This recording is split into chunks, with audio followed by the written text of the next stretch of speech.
All right, we are reading this article about college students who invested in AMC and GameStop stocks, and they are reflecting on their experiences after suffering massive losses. And perhaps we can learn a thing or two here from their experiences. This is from Variety magazine. For a brief moment, Aiden and his friends believed that they were investing gods. Of course they did. Aiden is a 20-year-old business student at, surprise, surprise, San Diego State University. That's my college, bro. And we are known for having a notorious reputation of being a party college. Some people who live in the college area are sounding the alarm tonight over college students having large gatherings and parties in a time where we are supposed to be social distancing. Amanda Shonsky is at the San Diego State campus with what's being done. San Diego State says it does plan to resume on-campus learning this month, but people who live in the area, they say it's what's happening off campus that's the big concern. They were on the roof.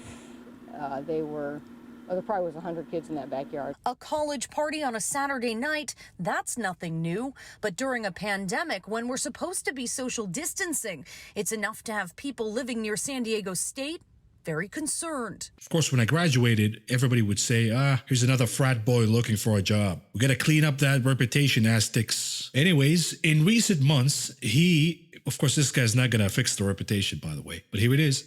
He and his friends have been drawn to the Reddit group Wall Street Bets, where users trade stock tips and brag about their diamond hands. How about diamond ass? Because that's what happened.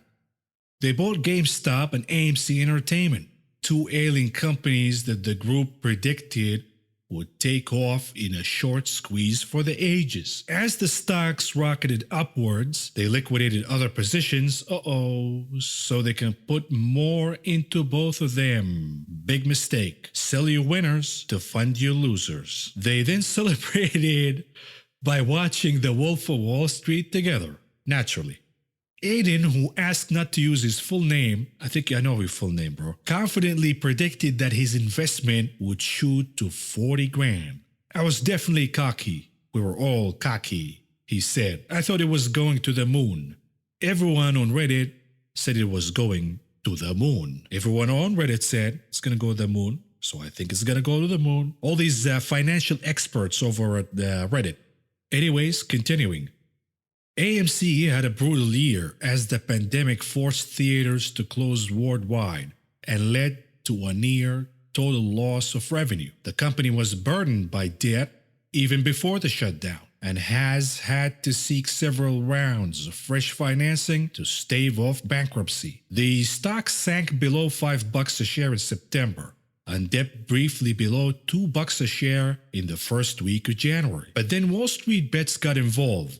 On January 27th, the stock rocketed to $20 a share as users rallied to stick it to the hedge funds who had shorted the stock. But the euphoria was short-lived. Robinhood, the platform favored by many retail traders, restricted purchases of the stock and several others the following day. And the price collapsed. It was trading at just over $7 on Friday. Many retail investors who flocked to the company in the last 2 weeks are still holding on to the moon, bro, saying that they believe it presents good long-term value, especially once the pandemic is over. Here it is. I enjoy AMC. I enjoy going to the movie theater. One day we're going to be back in theaters, said Vincent Santoria, a 22-year-old student from Oswego. Maybe I invested a little with my heart, but that's an okay thing. You invested with your ass, not with your heart. Because the problem is, specifically with the new generation of investors, is that they invest emotionally, meaning they do the lazy investing practices rather than applying what they learned in college. Instead of looking at balance sheets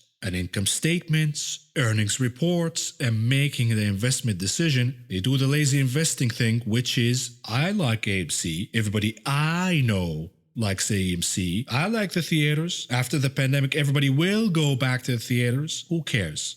Who cares? At the end of the day, is the business healthy financially and delivering or not. And by the way, Vince, whatever the hell your name is, you're a 22 years old student. So I'm assuming you're a senior. So you might have already went through finance and accounting classes. You might want to apply some of what you've learned. Anyways, whatever ultimately happens with the stock, Santoria is ready to chalk it up as a learning experience. He is in, surprise, surprise, Phi Kappa Psi at the University of Illinois at Chicago. And he and some of his frat bros have a group where they talk about stocks, throwing around the memes from Wall Street bets instead of doing homework, of course.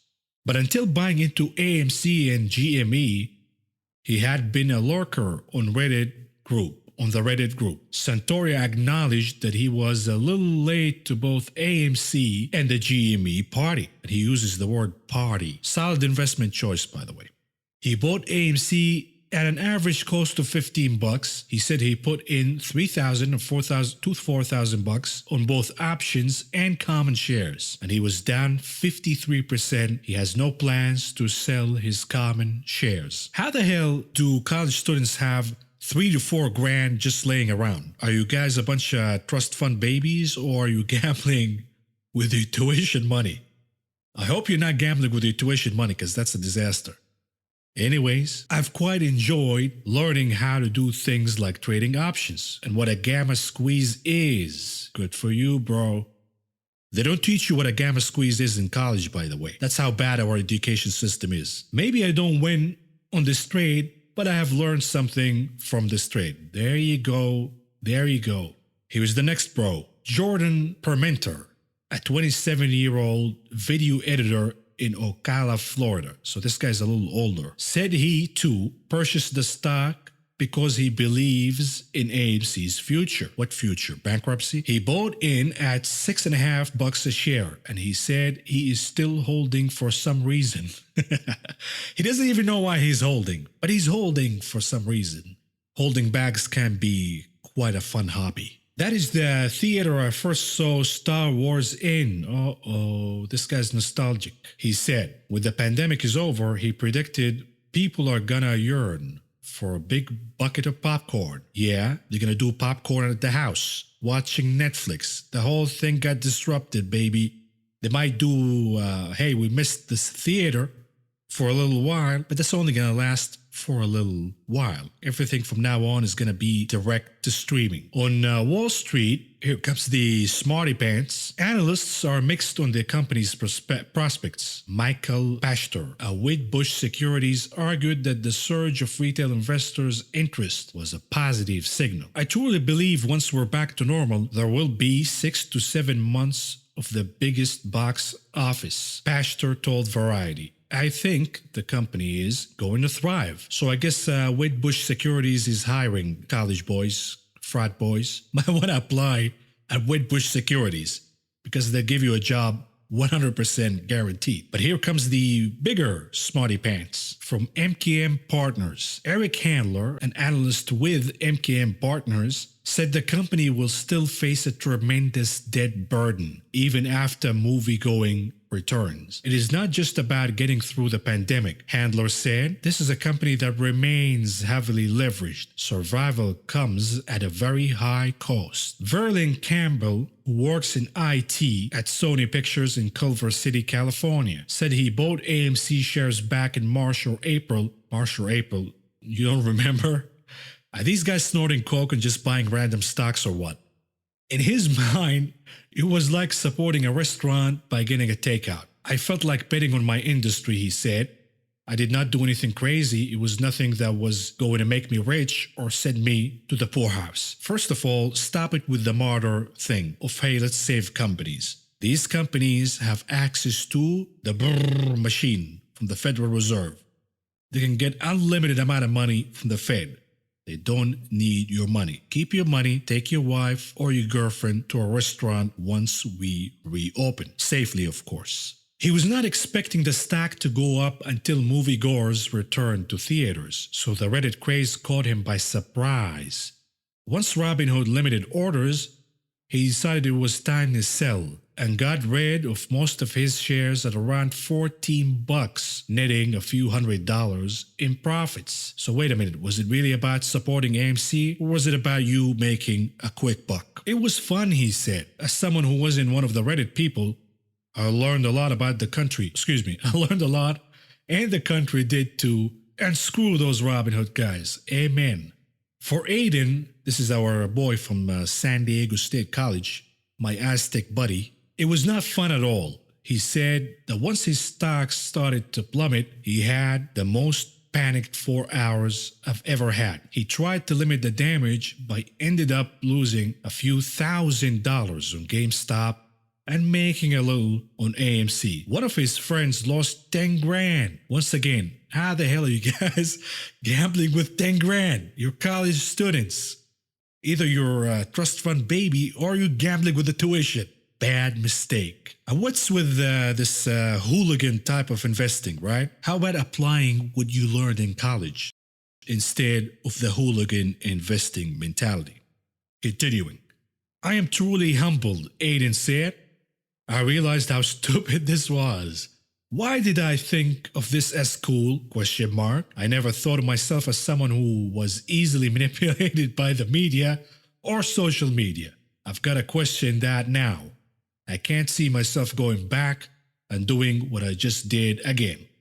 Well, Aiden, the moral of the story is you are young, and this learning experience is more worthy than any of the garbage they're going to teach you in college. And if somebody's listening, can you give this guy the link of my channel, please? Because he is going to be a much better investor and a trader in the future. He already went through the pain and learning the hard way. This kid has a bright future ahead of him. Do it the disciplined way the next time, and you will be a very, very successful trader and investor.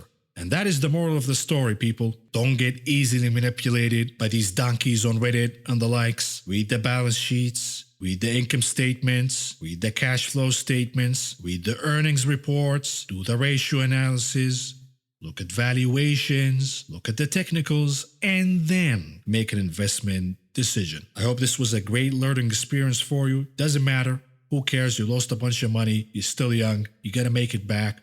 Who cares? But what you got from this experience is a once-in-a-lifetime learning opportunity. You learn the hard way. You will emerge a much better investor and a trader from this point on. Do not cry over spilled milk. Look at the future, and it is very, very bright.